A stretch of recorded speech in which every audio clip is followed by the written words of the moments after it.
Hello. Now I have had plenty of requests to make a updated guide of the captain perks. Now there's something of course I need to mention. I will be covering both the T10 and the premium, well not all the premiums but a chunk of the premiums here. Now a disclaimer right here, these are very much subject to change because the tier 10 ships, while I've had time to test them on PTS does not accurately reflect what happens on live. I've mentioned this multiple times that I don't put too much value into the PTS experience because usually the level of play can vary so greatly on the PTS. There's people who never played these ships before, people are testing all these funky builds, people are testing a bunch of stuff, so you're never going to get a completely accurate live experience. So subject to change most definitively. And something that's definitively subject to change is going to be my premium ship perks, because all these premiums that I have on my main account, they were not available on the PTS. In fact, you couldn't play any premium on the PTS. So that means that any premium captain perks are gonna be most likely be subject to change. I will be streaming today and I will be playing the latest patch today, and I will be testing a bunch of these premiums and I will be testing various different builds and so forth, so that I can put out a new vid that will be hopefully more accurate as soon as possible. So keep that in mind when you watch this, that this is a preliminary Captain Perks build and is most likely subject to change. Anyway, I'll start off with the DDs, and I'll start off with the T10 ships, since these are the ones that I have had plenty of time to test on the PTS, and some of them I've even played on the NA server yesterday because they got the patch one day before us. Shimakaze, starting off, preventive maintenance. I consider this one of the strongest perk for DDs, absolutely. That minus 30% risk to the incapacitation of modules. It doesn't affect like secondaries or AA modules and such, but it does affect main turrets and torpedo tubes. Two things that you consistently lose on the DD. Of course, it also affects rudder and engine. So of course, once again, a great choice for a DD. Minus 30% pretty much for free, since it's the best tier 1 perk you can get. So absolutely the first perk. Second perk, Last Stand, no question about it. Any DD should have this as the second perk. Third perk, I am actually not bothering with Superintendent because, once again, I don't really end up using smokes that much on the Shimakaze. When I use smokes on the Shimakaze, it's mostly for defensive purposes or for the sake of starting fires. So I am, just like I think I did on my original build in the previous patch, I'm skipping Superintendent. Rather, I get Torpedo Armament Expertise for faster torpedo reload, and then I get Concealment Expert. This is, of course, this is what, a 10-point build. And from there to the 14-point build, Radio Location Finder, RPF. This is so valuable, not just because it gives you a general direction of the enemy DD, but also it has a pretty big stress factor on enemy DDs. It's surprisingly stressful to have that icon pop up on your face and constantly have it pointing on you. You know that the enemy team has someone running RPF and that someone has an arrow pointing right at you. The psychological factor is pretty much understated, I feel, and it can be, especially for newer players, it can be very disheartening to constantly have that you are located that's popping up on their screen. So just an overall, I think this skill is stupid. I don't think it should be in the game, but regardless, it's a perk I will recommend on all the DDs. Once you have RPF, 3-point Survivability Expert, I don't consider any of the other T4 perks worth getting. And the last 2 points into Expert Marksman, because one of the downsides of the Shimakaze has always been the fairly sluggish turrets, and now with the fact that they've actually increased the reload, even though it came at a cost, I feel like the faster turning turrets synergize much better with this faster reload, and the Shimakaze feels much more comfortable with Expert Marksman when fighting other DDs. So absolutely, I recommend it over pretty much all the other perks that I could find. Moving on from the Shimakaze to the counter, the gearing. Once again, preventive maintenance for the very same reasons, especially since I run the module that increases your torpedo reload but makes them more vulnerable. This perk is very good on the gearing. So once again, I start off with preventive maintenance, follow it up by Last Stand. On this one I take Superintendent, and finally Concealment Expert and RPF. You might notice that I'm skipping Vigilance. quite a lot on these builds, and that's mostly because you kind of have to use RPF as a new vigilance. Instead of giving you the advanced warning of the torpedoes, RPF kind of points you in the direction of where the torpedoes will come, because it's constantly pointing at the nearest enemy, which will most likely be the nearest DD. So it's not quite as strong, because of course you got people who can launch torps from further away, but you kind of have to learn to use RPF as a compensator for not having vigilance. Finally, survivability expert, and with the last 2 points I get adrenaline rush. Now, the reason for adrenaline rush is ultimately I would love to have both basic firing training, which is a 10% reload buff, and of course torpedo armament expertise, which is also a 10% torpedo reload buff. But with the new adrenaline rush, it's been buffed from 0.1% to 0.2%, and this means that when you lose half your HP, you actually gain a 10% reload time to all armaments. So if you take 50% damage, you basically have basic firing training and you have torpedo armament expertise. You gain 2 tier 3 perks by running adrenaline rush, and of course these 2 perks are very, very strong under gearing, so getting it kind of for free. I mean, you have to take damage, but anyone who has played gearing knows that you usually take some damage when you contest capture points and such, so I consider this a very strong perk, considering it pretty much compensates for the loss of these 2. Right, moving on. Z52. Here we have, I start off with preventive maintenance, I follow it up with last stand, superintendent, and then we go concealment expert, RPF. You might be noticing a pattern here. Yeah, this is because I consider these pretty much the strongest perks you can get. Finally, AFT, because of course the Z52 greatly benefits from the increased firing range. And the last point I put into priority target. And that's mostly because the Z52 is quite big, very easily spottable, and it's good to know when you have a lot of people shooting at you, aiming at you, and mostly because there's no real other T1 perks that I consider as valuable for a DD as priority target. And finally we have the Khabarovsk. Where is my Khabarovsk? If I could actually find it. Khabarovsk, starting off, preventive maintenance, last stand. Oh, this is actually an identical build with my Z52.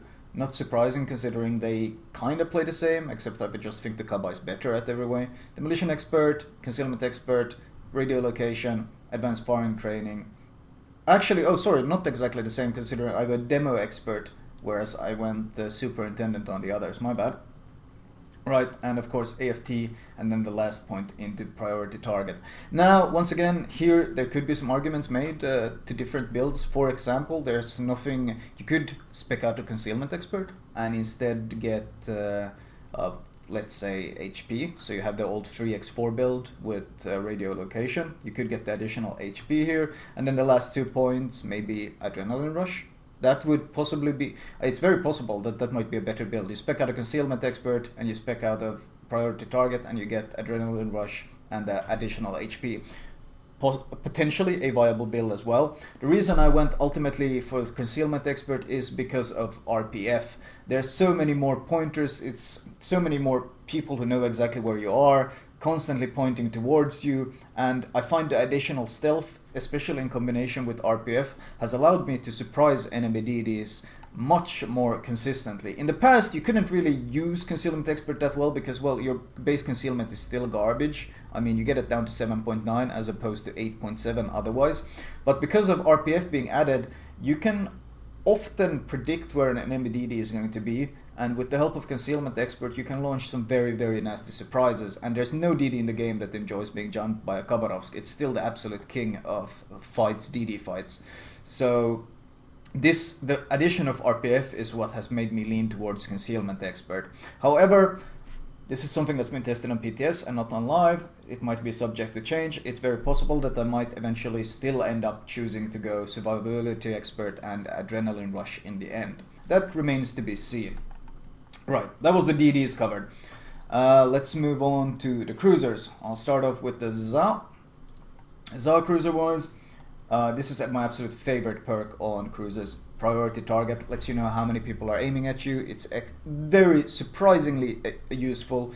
You know when you're turning and suddenly you start a turn in cruiser and suddenly you see the numbers start going up, and you know that many battleships are aiming at you, and you abort the turn, and all these people who were shooting at you, they start popping up on the horizon and their shells go wide. It's very satisfying and just a fantastic perk, and one of the strongest for cruisers, competing with Direction Center.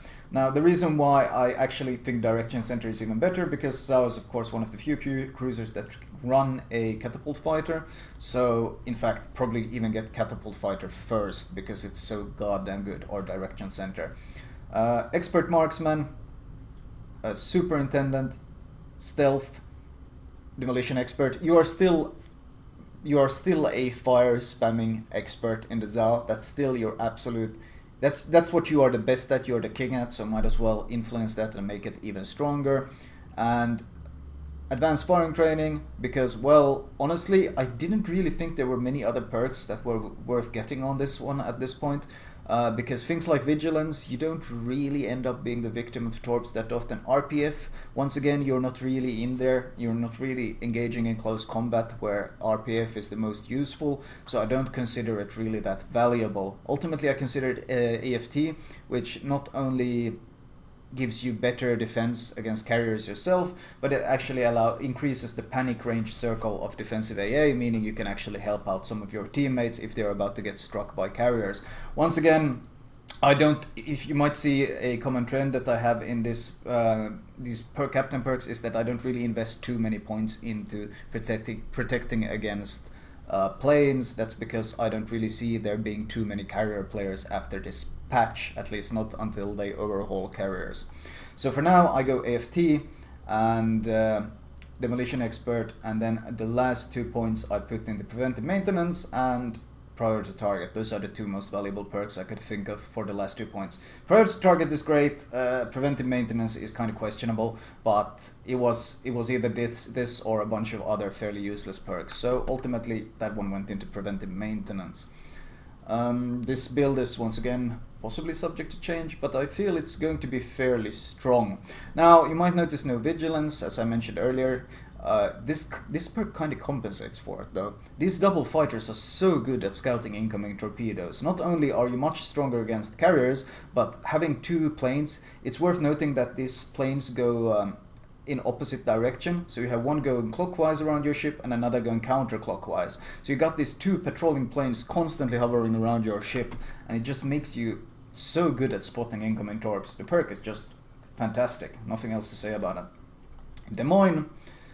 Here you might notice, well, once again, no surprise, priority target, no point with Direction Center because you have no planes.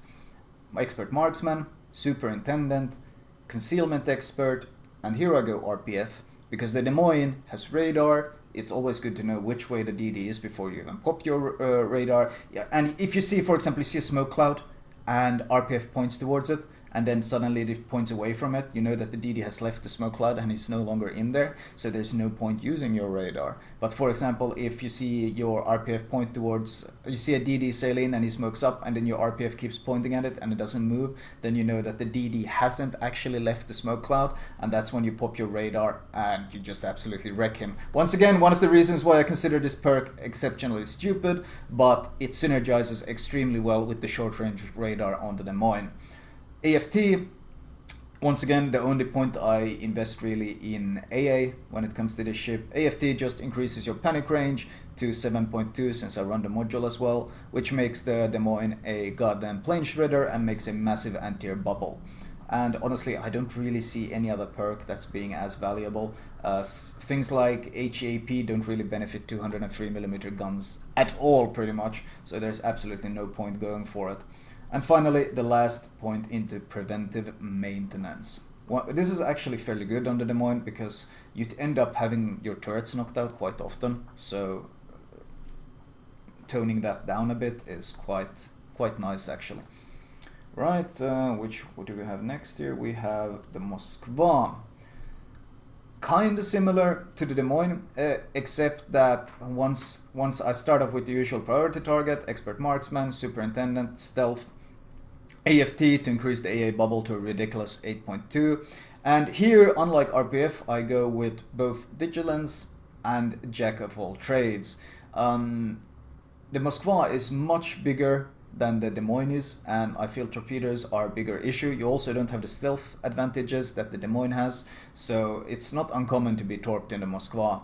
So I feel that having Vigilance is quite important, and of course, Jack of all trades synergizes very well with cruisers since it reduces the cooldown of all these fantastic upgrades, consumables that you have. Jesus, of course, repair, and you get the radar if you use both the flag on top of that perk, the flag that reduces it by 5%. You actually get your radar down to 108 second, which is what, a minute and 48 second cooldown, which is quite nasty for enemy DDs, because it means you can pretty much radar them twice within the duration of their same smoke.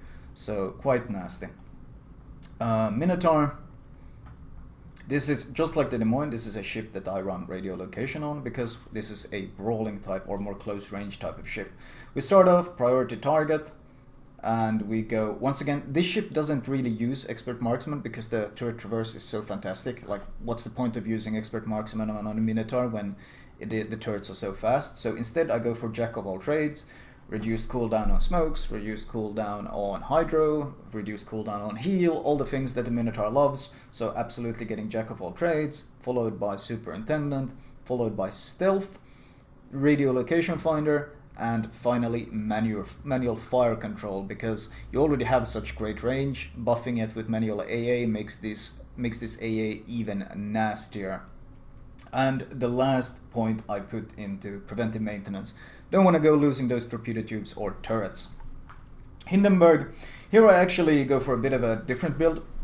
First of all, direction center. You have planes. This is fantastic because you get to use one of the best perks in the game, this new direction center. And starting off direction center, expert marksman, superintendent, stealth. And here I actually go full AA, manual fire control and advanced firing training, and finally priority target. Now why do I go full AA? Because I'm actually not going to use defensive AA on the Hindenburg. I'm going to use hydroacoustic surge. The thing with the Hindenburg is it's always been a jack of all trades. It's not really that especially good at anything, but it's not really that terrible at anything. It's always been a jack of all trades. And my justification with running this build is that you are able to defend yourself very comfortably against carriers with this build, because you have the double fighters, you have all this AA available, but you also get to use the fantastic German hydroacoustic surge, which is notably extremely powerful with the 6 km range and 4 km torpedo acquisition. So you kind of continue the jack of all trades and make it more extreme. In fact, I've also switched from the range upgrade to the reload upgrade just to see if I maybe might be able to get more value out of this hydro by running this combination.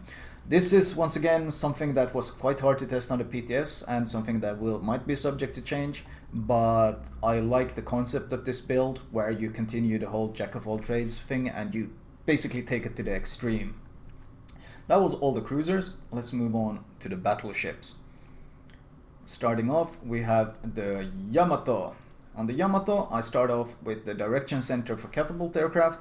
Once again, this has been nerfed, of course. The duration of the fighter planes has been nerfed to 90 seconds, which is 1 minute 30. So these are still fantastically strong. You just have to time it better. If you see planes start coming your way, that's when you pop the catapult fighter. You just don't pop it randomly anymore. And in general, if you think you might be targeted by a carrier, this is like a 90-second fairly good cover because you get the double fighters out, and I think it's one of the best tier 1 perks for a battleship right now. Followed up with expert marksman, superintendent, you want that additional heal, and concealment expert, because once again stealth battleships are so strong because you get to open up at a range where the enemy can't avoid your shells in time, which is what makes it so powerful. They don't expect it, and by the time they see you, it's too late to avoid the shells. So that's the whole purpose of running stealth on battleships, is that opening alpha volley that is so powerful. And of course it gives you a bunch of survivability since you can disengage when you want. Follow that up with vigilance, because, well, torpedoes are still a huge threat since you're a T-10 battleship. And finally, AFT. Now, there was I considered, instead of getting, for example, Vigilance, and I'd ultimately take Jack of all trades for faster planes and faster heal repair and so forth. I did consider going manual secondaries, but honestly, you don't really want to go that far in. I mean, that's more the Grosse Kurfürst's role. You don't really want to push in with the Yamato, because the Yamato isn't that great of a brawler, and ultimately doesn't maneuver that well. And no one really wants to get close to you anyway. So I've always struggled getting manual secondaries to work on the Yamato because people avoid you to begin with. So instead of trying to just force it in some silly way, I just go with a very safe, survivable build by Vigilance and Jack of all trades. This once again, of course, reduces stuff like your heal. With the help of the flag, you get the heal down to a 72-second cooldown, and you get the repair down to a 72-second as well. So a very survivable build, I might say. Montana, I'm pretty sure I actually ended up going exactly the same build because, well, this patch doesn't really change the Montana much. You go for kind of the same things. There's no point going secondaries on this one either. I mean, the range is not that good to begin with, and AFT, it gives you that additional AA and secondary range, so it's one of the better perks to get. Ultimately, pretty much the identical build. The Grosse Kurfürst is when we start deviating though. Once again, you have planes available to you, so that means Direction Center becomes amazing. And I followed up Expert Marksman, Superintendent, and here we start going manual AA, AFT, manual secondaries. Now this combination of being able to run AFT with both manual AA and manual secondaries, who both benefit from this perk, is what makes the Grosse Kurfürst pretty goddamn nasty in this patch. The last perk is into preventive maintenance, and that's mostly because I switch out this one, main armaments mod, I've switched it out for auxiliary mod. In fact, I've done the same thing on the Yamato as well, because Yamato and Kurfürst are two ships that don't really lose turrets a lot. So there's really no point in using this perk, especially now when a lot of people are going to be using the HEAP or internal HE fuse, whatever it's called. And because of this, I've switched over to that perk to give more survivability to secondary and AA mounts. But ultimately, this build with the 3x4 is what gives you, with the flag, you get a 9.3 km range on your secondaries, which is pretty goddamn nasty. And of course, with the help of Hydra, you are able to push into smokes and enemy DDs, and you still have very strong AA, 136 plus manual AA, plus the fact that you're actually focusing the enemy planes, 215 here. So you end up actually being quite strong against planes with this combination, while at the same time being very strong against DDs. The one thing you lose is the stealth, but still, you're a battleship, you can deal with it. Finally, carrier-wise, starting off with the Hakuryu, we have the captain perks we're going for is Aircraft Servicing Expert, Torpedo Acceleration, Torpedo Reload, and Air Supremacy. So that's the first 10 points.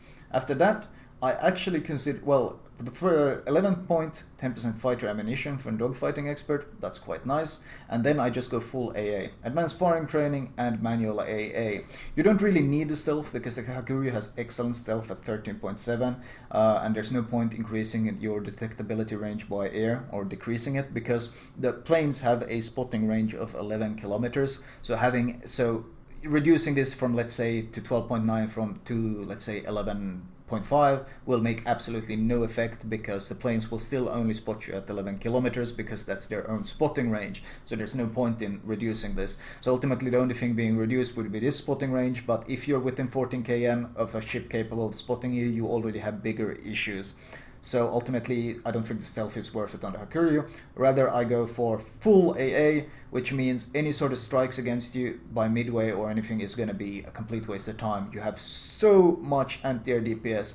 This multiplied by 2 because, well, manual AA is 500 DPS plus the 30% you gain from actually focus firing the squads. You're up at 650. Then you pop defensive AA, which I think this one multiplies the aura by 3. I think it's slightly nerfed compared to Cruiser one. It multiplies the aura by 3 or something, 2 or 3. So you just shred planes. It's not even funny. You completely shred planes. So this leaves you, this kind of counters one single weakness the Hakuryu has, which is being potentially struck out by enemy strikes, and this build completely counters it.